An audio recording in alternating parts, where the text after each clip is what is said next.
Un très gros point sur le dossier Lionel Messi, les autres infos mercato du jour avec Tonali, Ibra ou encore Van de Beek et le récap complet de la deuxième journée de Ligue 1. C'est parti pour le journal Made in Foot du 31 août. Quelle mouche a piqué Lionel Messi? L'attaquant argentin de 33 ans formé au FC Barcelone veut quitter la Catalogne cet été, lassé des mauvais résultats du club et surtout de la gestion calamiteuse de la direction. Depuis une grosse semaine maintenant, les informations autour de l'avenir de la Pulga sont nombreuses, avec une destination préférentielle Manchester City, mais aussi des clubs intéressés comme l'Inter Milan, le Paris Saint-Germain ou encore la Juventus. Ce dimanche, Léo Messi a entériné son divorce avec le Barça en séchant la session de dépistage du coronavirus d'avant-saison, avant la reprise prévue ce lundi. L'Argentin, qui n'a toujours pas pris la parole officiellement, ne devrait pas se présenter non plus à la première séance de Ronald Koeman ce lundi après-midi.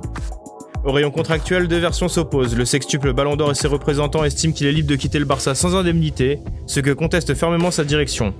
Pour le clan Messi, la clause libératoire du joueur fixée à 700 millions d'euros n'est plus d'actualité puisque l'année 2020-2021 prévue dans le contrat signé en 2017 était optionnelle. Si le clan Messi a raison, il est libre comme l'air de s'engager où il le souhaite. La Liga, de son côté, a publié un communiqué pour aller dans le sens du Barça. En clair, la Ligue ne facilitera pas le départ du Ballon d'Or en titre.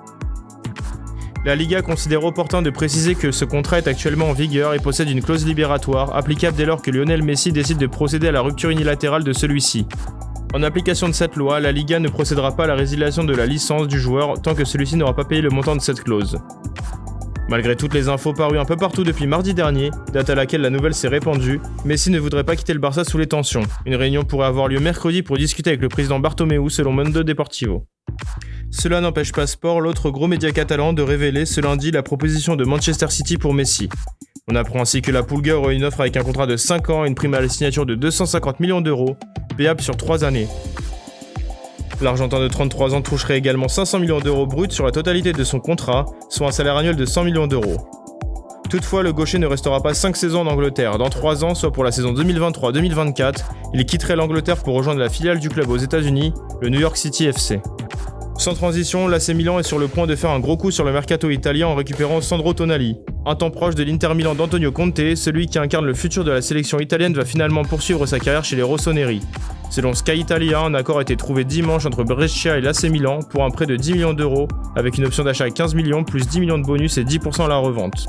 Âgé de 20 ans, Tonali évoluera donc avec Zlatan Ibrahimovic et ses 38 printemps, fraîchement prolongés hier pour une saison supplémentaire. De son côté, Manchester United est sur le point de boucler son premier transfert de l'été avec Donny Van de Beek.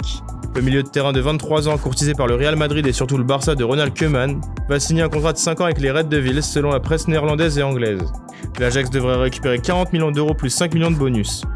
C'était le dernier gros joyau de l'Ajax qui a disputé les demi-finales de la Ligue des Champions en 2019 puisque Ziyech, De Jong ou encore De Ligt sont partis avant lui.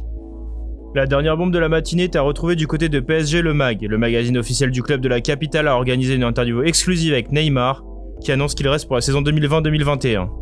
Je reste au PSG la saison prochaine, et avec l'ambition de retourner en finale de la Ligue des Champions, cette fois pour la gagner. J'aime cette idée de tout faire pour laisser mon nom dans les livres d'histoire de mon club. Le Brésilien de 28 ans, qui a déjà échangé à plusieurs reprises sur le PSG avec Luis Suarez, guidera une nouvelle fois le PSG sur les pelouses de France et d'Europe. Parlons terrain maintenant avec la deuxième journée de Ligue 1.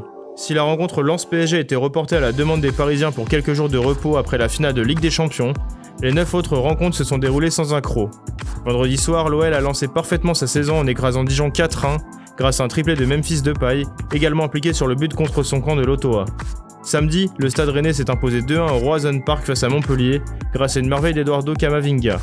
Nice, de son côté, s'est reposé sur un doublé de Kasper Dolberg pour dompter Strasbourg. Enfin dimanche, Lille a pris le dessus sur Reims 1-0 dans le match de 13h, avant les victoires de Saint-Etienne sur Lorient 2-0, Bordeaux à Angers 2-0, Nantes sur Nîmes 2-1 et enfin Monaco à Metz 1-0. À 21h, l'OM a été secoué par la vaillante équipe de Brest, mais les Phocéens se sont finalement imposés 3-2. Florian Thauvin, de retour dans le 11 de départ pour la première fois depuis mai 2019, a été éblouissant avec un but et 2 passes décisives. De quoi lancer parfaitement la saison des Phocéens.